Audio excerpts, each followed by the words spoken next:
Mbote Bandeko Balandi, émission incubateur et talent panafricain de partout au niveau Afrique, au niveau RDC Bolanda biso de partout. Na moni base Batama na Mbanzalemba, batie grand géant na terrain homme 30 bota la émission incubateur et talent panafricain. Na moni école Sacré-Cœur na Mbanzalemba na veni Mbandaka na quartier Mbuku.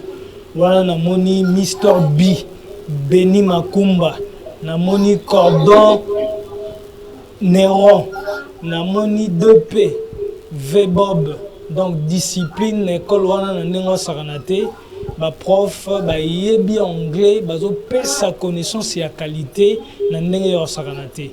Namoni club de jeunes élites na quartier Mbanzalemba, bango chaque dimanche na 16h, balanda rediffusion et émission incubateur et talent panafricain. Émission Nabino a ba surprise ezali connaissance ezo takataka na ndenge ya saranate. Donc vous continuez couper sa biso confiance, biso to continuer ko sala de notre mieux pour na couper sabino d'information, couper sabino ba makambu nyonso oyo botena continent yangote à travers ba rubrique na biso loko la question à la mode. Question à la mode le lot kolobela impôt sur le revenu locatif, lancé par notre gouverneur Daniel Bumba. Déjà, ils ont ça la débat dans le saranate. Question ezali, question majeure, question à la mode. Ezali koeba nani il faut afouta revenu locatif. Eza bailleur to locataire. Donc, le numéro Nabiso Ezali déjà disponible. Vous pouvez écrire pour répondre Bino sans problème. Deuxième rubrique Nabiso Ezali, savoir plus. Awande Sika, Moluki, Pemolakisi, le CT Patrick a dévoilé sujet au Abongiseli Biso na mokolo ya lelo et a mis ça tout invité face à Médiotitude qui est le promoteur de leader, l'amoureux de l'Afrique, leader suprême, où il a fait sa occasion à ba jeune, baye bana, basa la combo, base opportunité, sans pourtant et déranger bamisusu. Voilà, retour à la régie, nous allons revenir pour prendre savoir plus avec le CT Patrick.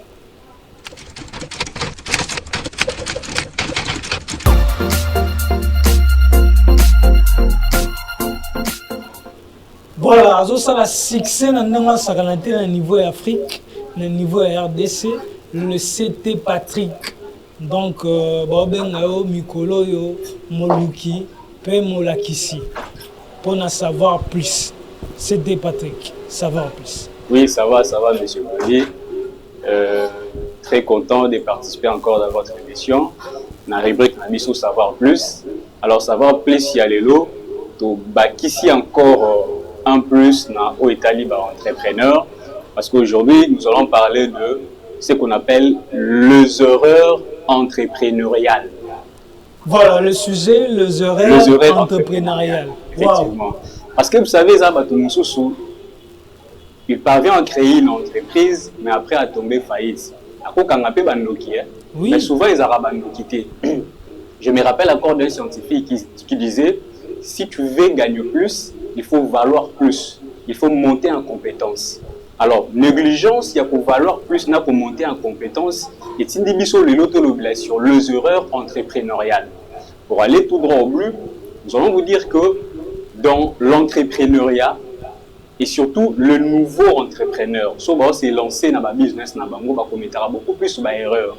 Alors, l'erreur entrepreneuriale, il y a une catégorie et mêlée. Mais aujourd'hui, nous allons épingler que 3 catégories. Il y a les bosso, ils ont les erreurs stratégiques. Il y a mis ils ont la mauvaise gestion de risque. Et il y a sous relation les erreurs financières. Donc, on a 3 catégories d'erreurs. Erreurs stratégiques, mauvaise gestion des risques, et puis l'erreur financière. Erreur à l'immobilier, les erreurs stratégiques. Ça signifie que l'entrepreneur a se lancé, a créé une entreprise. La notion entrepreneuriale, nous impose à tenir compte de ce qu'on appelle le stratégie de l'entreprise. Alors, on va bien erreur à l'erreur stratégique et ça va m'emmener. Et ça on va bien l'étude du marché. C'est-à-dire, aux conseillers entrepreneurs et surtout les nouveaux entrepreneurs, lorsque Alingui a se lancé dans les activités entrepreneuriales, il doit tenir compte de l'erreur stratégique en faisant l'étude du marché. Dans l'étude du marché, il y a une théorie qu'on évoque, on appelle ça la théorie de Schultz. Cette théorie est tirée de ce qu'on appelle l'étude du marché aussi, et dans la psychologie commerciale. Que nous dit la théorie de Schultz dans l'erreur stratégique? Théorie, on est le cas que quand on lance un business, il faut mener deux types d'études. Il y a l'étude interne et l'étude externe. L'étude interne, et ça, la marana 4 entreprise, la 4 société. L'étude externe, et ça, la marana libanda. C'est-à-dire, par exemple, vous êtes une société commerciale focalisée dans la production de savon. Le savon est aux à la fabriquer dans la 4 entreprise, mais côté comme libanda. Alors, pour éviter l'erreur stratégique, il faut tout ça l'étude du marché tirée d'une théorie qu'on appelle la théorie de Schultz. Cette théorie signifie le force et le faiblesse, les opportunités et les menaces. Quand on a lobby à Liboso, il faut à l'interne de l'entreprise, l'entrepreneur quelles sont les forces de l'entreprise et quelles sont les faiblesses de l'entreprise. La force, la faiblesse va vous permettre de se mieux positionner dans le marché externe. Vous avez le lieu commercial, il y a écoulement et à produit. Alors, oui, dans l'externe maintenant, il faut connaître quelles sont les opportunités du marché et quelles sont les menaces du marché. Par exemple, sur le plan interne, il faut la force, la faiblesse. Vous voyez par exemple que la faiblesse de l'entreprise, vos produits ne sont pas des produits de très bonne qualité. On attend tout ça l'étude dans l'interne. Vous voyez que tu fabriques un produit à qualité à bien été. Et ça, faiblesse de l'entreprise. Et donc, quand on a un produit de mauvaise qualité, il faut voir déjà dans l'externe, qu'est-ce qu'il faut faire. Parce que vous savez, M. Glody, il y a des gens qui sont amoureux de leurs idées. Parce qu'il est amoureux de son idée de fabrication de savon, alors il faut coûte que coûte à fabriquer savon. Mais il sait que la production de savon dans son entreprise, donc ça fait partie de la faiblesse. Alors, dans l'externe, il faut voir quelles sont les opportunités et les menaces. Les opportunités, par exemple, si c'est un marché monopole, savon et un marché monopole. À ce moment-là, même si votre savon est de mauvaise qualité, mais on se retrouve au commerçant et savon ici au TK. Mais si le marché est concurrentiel, savon est belé, on se retrouve pas ça savon est belé, vous aurez des difficultés. Okay. C'est pourquoi on demande à l'entrepreneur et surtout débutant de pouvoir faire l'étude du marché, parce qu'un entrepreneur ne vend pas un produit. On vend une solution. C'est déjà dans l'interne, lorsque vous faites l'étude du marché à l'interne, il faut qu'il va produire marchandisité, mais je suis en train de produire une solution pour le proposer dans le marché. Dans le fait de produire une solution, c'est là et permet ton entrepreneur d'éviter la faillite. D'éviter la faillite dans le processus, il y a écoulement et produit. Par exemple, tu sais que aux amakasité na publicité, par exemple, il y a produit. Si vous aucun awezemo on ni jeune moi beta bangonga boye ya kitata la nini yo ogete ka basavana yo pemeni ya mutu o azaradia fort sur le plan publicitaire, mais yo yebi que sur le plan interne votre entreprise est faible dans la publicité, c'est déjà un très grand souci entrepreneur. C'est pourquoi dans le erreur à Liboso erreur stratégique, il faut savoir mener l'étude du marché, connaître quelles sont les forces et les faiblesses de l'entreprise, quelles sont les opportunités et les menaces de votre entreprise. Et pour chuter, cette étude du marché tirée dans la théorie de Schultz est accompagnée dans une autre théorie qu'on appelle la théorie des 4 P. Le produit, quels sont les produits à fabriquer, le prix, quels sont les prix à fixer, la place, et si il faut et la personne aussi. Il faut tinda pour attaquer les produits commerciaux dans l'entreprise. Merci, moi, raison, Qui le CT Patrick, on a sur entrepreneurs de partout dans niveau et Afrique, dans niveau et RDC, basé les sons, il y a quoi éviter, faillite au sein et un processus entrepreneurial na bango. Voilà, parlez-nous de l'ISPC qui est notre partenaire officiel. Voilà, na moni DG Rodi Kapasa. Ndetino Sakanati. Pour parler de l'USPC, je confirme que la formation sur le journalisme et les droits de l'homme commence ce lundi à 16h juste avec l'équipage numéro 29 à Boulevard Salongo. Bandeko sur basa inscription à bango.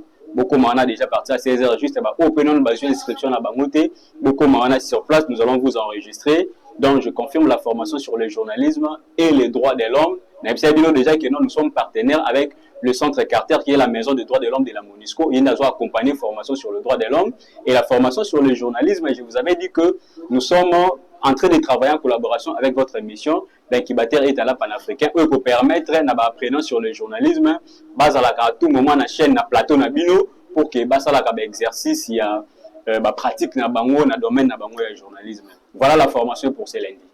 Voilà, formation et journalisme organisée par notre partenaire officiel qui est l'ISPC. DG Souka na Mosali Nzambe à DG.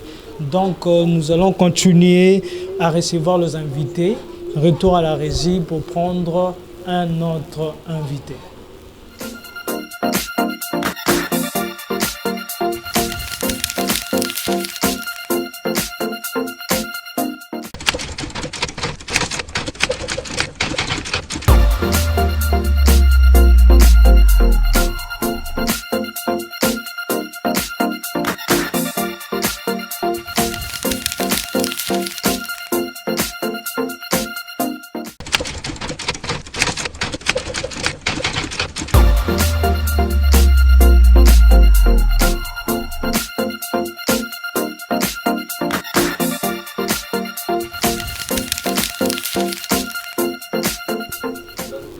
Vraiment, émission incubateur et talent panafricain, nous sommes entrepreneurs, to entreprendre naboke binyoso, to sepeli vraiment na rubrique nabino ya savoir plus na oyo bon enseigner biso lelo.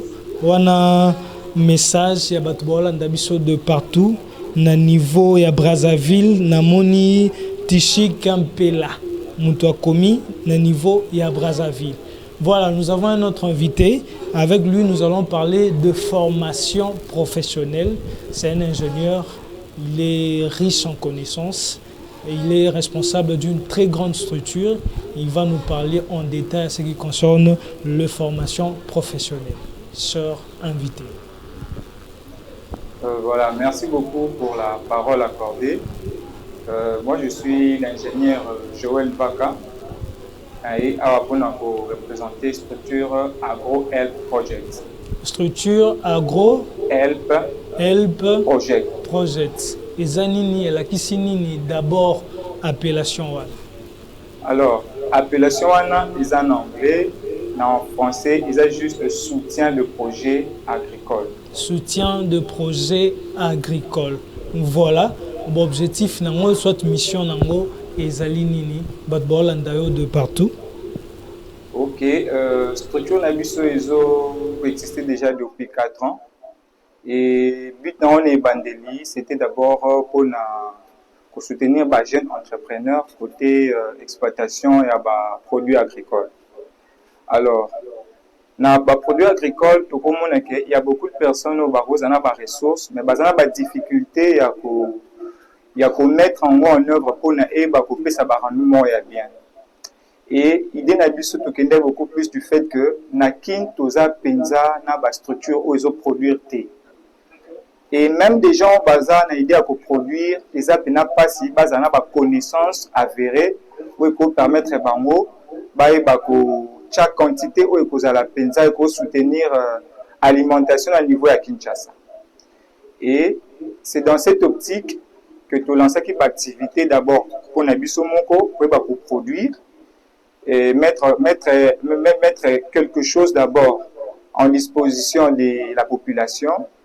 Et en second, vu que tout le monde est incapable de produire pour nourrir qui nous bimba. Nous avons lancé la formation. La formation, ils permettre, par exemple, tout au hasard de terrain à mettre en haut voilà, la formation. Au début que le secteur agricole, ils ont vraiment négligé pas les jeunes. Les jeunes,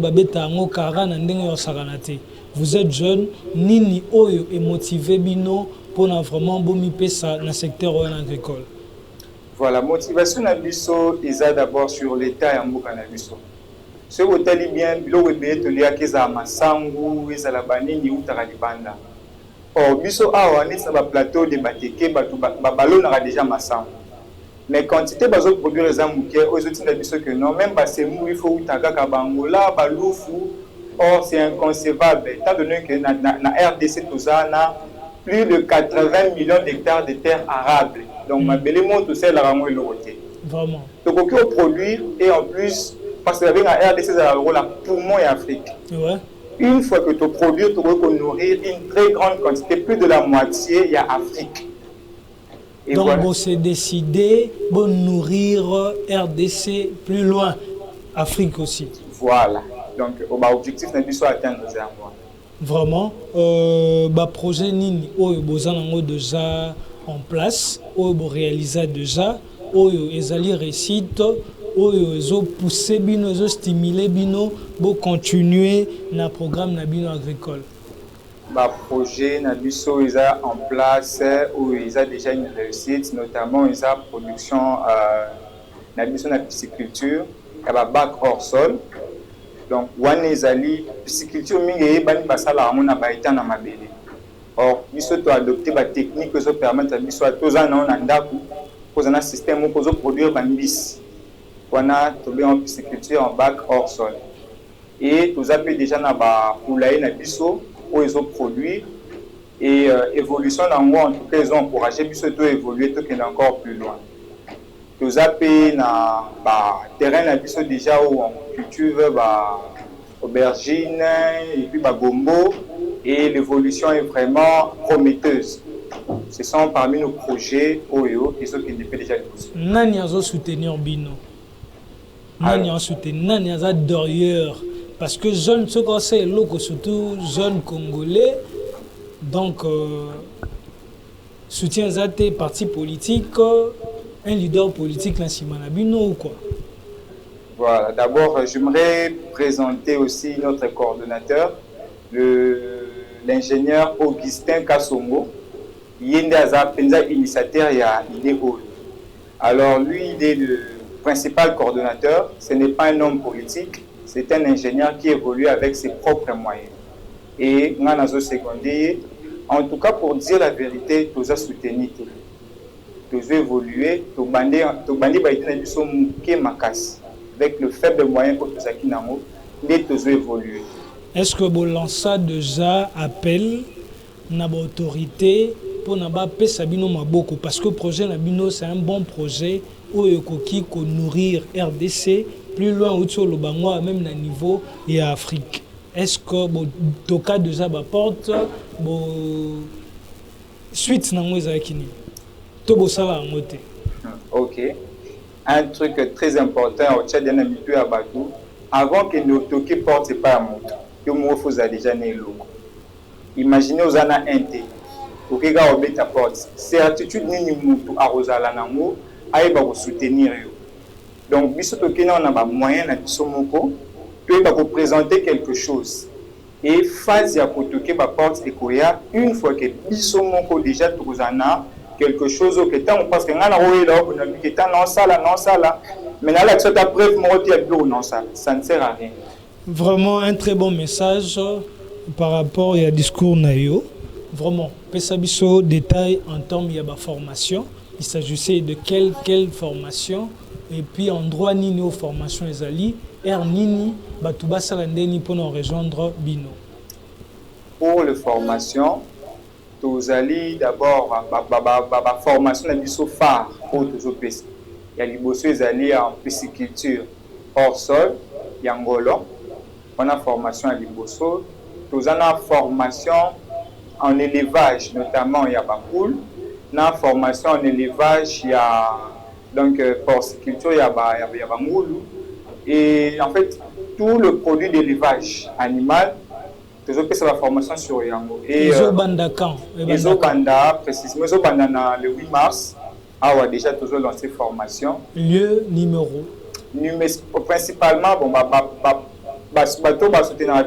cadre, on attend encore la confirmation, il y a lieu où doivent se faire la formation. Donc vous allez revenir. Effectivement. Donnez le numéro alors. Alors, le numéro à coordinateur principal, il y a Yemoko Isali 082 12 90 341. Répétez encore. 082 12 90 341. Merci beaucoup, très cher ingénieur, d'être passé. Et puis, vous venez de parler d'un très bon projet. Là, vraiment, la CNIB soutient, étant que médiotiti de la presse, niveau et Afrique Balandanga, niveau RDC, niveau et diaspora Balandanga, jeune ya soutenir Bango Yeyo. Namoni Louvete, tonton mi de Louvete, na Lubumbashi, a Komelinga que Aza vraiment erré et a yoka message au Pesa concernant la formation, au Italie, agriculture. Voilà, retour à la régie. Nous allons continuer notre séance de recevoir les invités.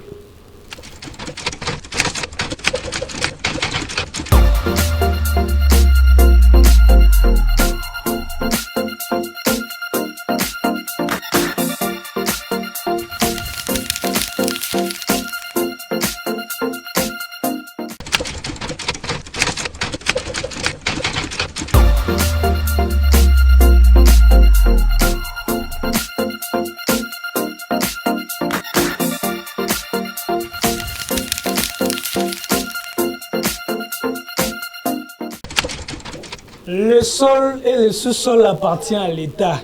Voilà, rappel, il y a gouverneur de la ville, M. Daniel Bumba. Alors, nous avons fait un impôt sur revenu locatif. Sur le débat, et dans le quartier, dans le niveau de la saganate. Dans mon maman Gloria, dans Mazale Mbamo Siakalia, à Ebisinga Medio, to vandi na quartier ou toujours l'émission incubateur et talent panafricain pour tout exactement nani faut à foutre pour un revenu locatif ezali bailleur to ezali locateur. En face de moi le maître Monsieur Paulin Mboui. Donc il va nous parler en détail. Que dit la loi, que dit les dispositions, oyo ezo pesa accès na problématique oyo se poser, ya mambo etali contrat de bail. Monsieur Paulin. Merci beaucoup, monsieur les journalistes. Pona mutuna oyo tukotona, eza mutuna ya malamu. Alors makambo ya impôt locatif, ezali makambo ezo pesa problème likolo na société. Alors mutuna oyo tukotuna il fallait kotuna loi ni elobi nini par rapport à la question oyo. Oui, loi elobi nini, loi vraiment bato bavandi baolanda o monsieur Paulin na niveau ya Afrique na ndenge ya sanitaire na moni Diglostar loi manager ya émission incubateur et talent panafricain na Angola. Ayo qui solo ya revenir un peu locatif, Azan a besoin ayeba réellement qui est censé, qui est concerné de payer cet impôt pour informer batuna kinawa oyo bazali sous contrôle nae. Voilà. Alors baza censé ya kofuta impôt locatif to benga bango ba redevable. Ba redevable. Na droit tozana bato tozo benga redevable réel. Na redevable légal. Alors, redevable légal, selon l'arrêté du ministre, arrêté du ministre provincial numéro 15, CAB, ministre de l'arrêté du ministre provincial du 14 octobre 2022 fixant les taux de l'impôt sur les revenus locatifs. Na article 2, ils ont lakisa oyo tozo benga redevable réel na oyo tozo benga redevable légal. Ce qui totangi disposition oyo tozo benga redevable réel et en gros tozo benga e bailleur. Donc bailleur de mutu aza frappé pour na kofuta impôt locatif. Donc Kinshasa, RDC Mobimba, na 24 provinces partout Bozali, vous comprendre que impôt ou un revenu locatif ils ont concerné nous bailleurs. Ok. Ce qu'on y a biso debezali comment bailleurs ne pesi bailleurs ndingisa ya matisa baloyer. Bon, d'abord bailleurs ndi azana frappé pour na kofuta impôt locatif. Mais tozana redevable légal oyo locataire azana pouvoir ya retenir quelque chose, c'est-à-dire à la fin du mois taux ya impôt est à 22%. Il fallait aller à 22% ya mbongo ya futa à la fin du mois. Alors à partir de mbongo wana ne akokende ko verser. Malgré que c'est frappé par bailleur, mais mutu oyo aza censé ya kolongola quelque chose kokende ko futa nde tozo benga locataire selon l'article 3 de l'arrêté on a donc locataire nde faut à 4% wana akende ko futa na caisse ya l'état. Oui oui, c'est comme ça que la loi a prévu les choses. Voilà. Sukoyo, babayeur, bamatisi, parce que selon Bango, le cas va concerné, on a mbongo oyo et ba fixa qui a loyer zamukie. Et puis si Bango, est-ce que ba disposition y a loi et puis si Bango ndingi ça on matissa, montant y a ba loyer pour permettre à Bango ba structurer mbongo wana. Bon, en principe, état ticket babayeur ba fixer un année montant y a loyer na Bango. Mais dans le montant, l'impôt est na kati, il fallait bien majoré. C'est-à-dire qu'ils convenablement bien majoré. C'est dans ce sens-là que Bazo Matissa, Banda Kunabao. Mais ce qui est exorbitant, il fallait qu'on ait la procédure au Sengele. Maison des autres secteurs, est-ce que l'État, comment qu'on réglementer en gros? Suivi exact. Locataire va vraiment touché Nandenge Yarosaranati. Si vous êtes locataire à Boindeti, mbongo oyo baya a matisse lié. Bon, locataire a un droit à bobo et à pesate parce que déjà la structuration, l'État fixé déjà par ville ou soit par rang, il y a locataire selon structuration il y a banda. Tous la première rang, tous la deuxième rang, tous la troisième rang. Alors l'État déjà a fixé selon, par exemple, ceux qui sont dans la ville, d'accord, ils ont autant, hier ils ont droit à kolongola mbongo autant, 22% à kende kofuta. Ceux qui sont par exemple dans les milliers de bambanzale mbao, par exemple ou ailleurs dans des provinces, wana l'État a kolongola pe, hier ils ont droit à kolongola 17% pour na kokende. Déjà l'État a réglementé sur rien. Loi et prévoir nini na kaya ba bailleur oyo balingi ofuta yangote. Ceux qui bailleur a boye ko futa wana déjà ba disposition eza belé a kozala sanctionner, c'est-à-dire ba ko contraindre à kende ko futa. Et loko to benga astreinte. Astreinte c'est-à-dire ceux qui par exemple impôt futa 200 000 francs par exemple. Alors chaque jour l'État a consommé a ko yebisa yaka ce qu'on fout, ce qu'on appelle astreinte. Donc chaque jour, par exemple, l'État va fouta autant chaque jour selon montant forfaitaire. C'est dans ce sens-là que ceux qui m'ont pour fouta nani, l'État a contraindre pour fouta mbongoana. Bamisusu bazo comment balobi est-ce que na moment où mboka eza na guerre na Goma na est du pays gouverneur a sali soit un malade ou une décision. Bon, ils ont un gouverneur, ils ont question de la loi. Donc la loi est impersonnelle. Ils ont pour la bataillon. Ils ont comme gouverneur ils ont déjà une loi qui existe. Mais le problème c'est l'applicabilité. Donc au moins la loi est allée, mais batu bazo ba messani pété et puis batu belé bayebi yangote. Alors ils ont comme gouverneur, ils ont comme la loi déjà ils sont là qui sur place. fallait bato nyonso bafuta. Le président du club de jeunes élites, au nom de Glody Mubungu, alobi na tunayo, est-ce que na montant ya wana, na pourcentage wana ya revenu locatif nde et refaire avancer ville? Impôt esungaka ville makasi, par exemple ozomona bainsalubrité eza na mboka oyo soki tofuti yango et permettre à l'état azwa bamoyen ya pouvoir réorganiser la ville. Ntango tozomona bainondation un peu par-ci par-là ezosala bien te. Alors à partir ya impôt tozofuta yango nde ezopermettre l'état azwa bamoyen efficace ya pouvoir réorganiser la ville et aussi le développement de la province. Merci, cher maître, d'éclairer l'opinion publique. Alors, mon ayo ya suka pour na batu Hollanda yo de partout na niveau Afrique, na niveau RDC, okoki sensibiliser bango par rapport à impôt wana nini okoki oyebisa bango ba garder patience, gouverneur a enlever ba mesure wana. Cher maître. En tout cas, gouverneur a koki kolongola nani wana loi wana te parce que c'est déjà en fonction, c'est déjà loi impersonnelle à tout le monde. Toujours sensibiliser la population et ça la malamu. Donc dans ce sens que bafuta ba impôt wana, impôt sur le revenu locatif, ça permet à ce que l'État a des moyens où ils permettent à faire avancer la population. Merci d'être passé, très cher maître. Merci pour la lumière au Pessibiso par rapport à la problématique. Vraiment, Batou, Basepeli, Bazuba réponse, n'a inquiétude, n'a bango. Retour à la régie pour prendre un autre invité.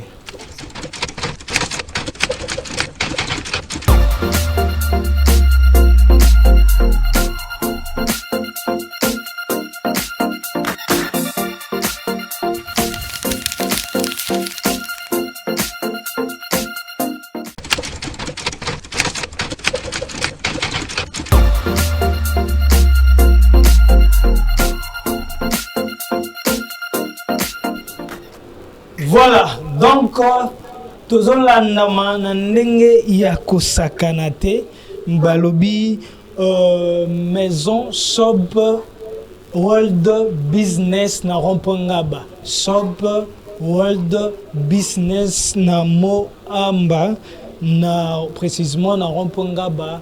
Ce soir il y a un téléphone, il y a niveau nyonso ya bonne qualité, boya na shop bozongo facilement. Mais c'est Serge pour les comptes de l'ISPC qui est notre partenaire officiel. DG Rodi Kapasa. Ah, déjà Moussala Nzambe. Au fondira Moukebo Loso. Au fondira Moukebo Soso. Donc, on a fait bien en Nenge au Saranati. Mais c'est Serge. Ok, merci beaucoup, messieurs les journalistes, pour la parole. Je suis venu dans le cadre de l'ISPC pour les formations que nous organisons. Comme vous le savez bien, j'avais passé la semaine dernière pour vous informer que nous retenons la date de 2 mars 2026 à 16h30 pour le commencement de nos formations en journalisme et en droit des langues. La formation en journalisme et puis en droit de l'homme. Oui. Donc des formations organisées par l'USPC qui est notre partenaire officiel. Les adresses et puis les dates vraiment prévues pour la formation. Ok, merci beaucoup messieurs les journalistes. En passant, je dis d'abord un grand bonjour au docteur Adrien Bouloum. Nos adresses, nous sommes sur avenue Kipasi, numéro 79. Arrêt boulevard Salongo. Donc, dès que vous êtes sur boulevard Salongo, vous appelez, soit vous demandez l'avenue qui passe, numéro 79, nous sommes là. Le début, c'est le lundi à 16h30 et nous allons débuter. Je fais appel à tous nos candidats, ceux qui ont déjà pris l'inscription et ceux qui n'ont pas encore pris l'inscription, de passer le lundi. Passez le lundi, prendre votre inscription à l'ISPC.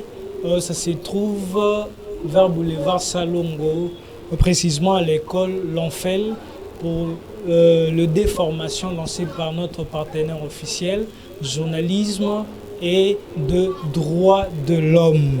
Voilà, je salue l'homme selon mon cœur, Isaac Malira. Je te salue vraiment. Namoni Batouba Komi de partout. Namoni Deborah Moussao. Abi Medio vraiment aux Elongaba Feti. Aux décoré télévision. Les Angate, les Amaloba Deborah Moussao.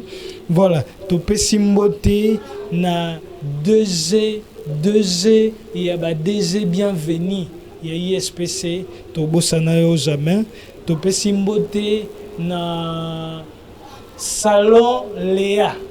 Salon Léa, boulevard Salongo, au commune de Ti Pene à Wenzali Voulou, Salon Léa, make-up, coiffure, pédicure, manicure, au Koutango wana, au Kouta grande dame, na taille, ya carte d'Afrique. Donc Déborah Lukoro, Azali wana pour nos salabino, coiffure. Un mot et de la fin pour Tokaboanayo, M. Serge. Ok, merci beaucoup, messieurs les journalistes. Un mot de la fin. Je dis un grand bonjour à toute la famille Loulou et famille Kaïba. Je dis bonjour à mon petit Samuel. Je dis aussi un grand bonjour à l'honorable Joseph Mbele Massou, mon président. Mes respects. Merci beaucoup. Voilà, je vous donne rendez-vous le samedi prochain à 11h toujours sur GGTV avec l'émission Incubateur et Talent panafricain. Toujours, ils ont sa opportunité na ba jeune, ils ont sa lumière na ba jeune, na ba domaine nyonso. Aux ala pasteur, aux ala comédien, aux ala entrepreneur, aux ala incubateur, plateau yangoyo, toyambabino sans problème. 9e édition Expo RDC avec le coordonnateur Jonathan Mitele, site aux Awana Néo, la 9e édition, il y a Expo RDC, Nandenge Yakosakanate. Moi, je vous laisse pour aujourd'hui. Nous allons se retrouver le samedi prochain à 11h sur GGTV.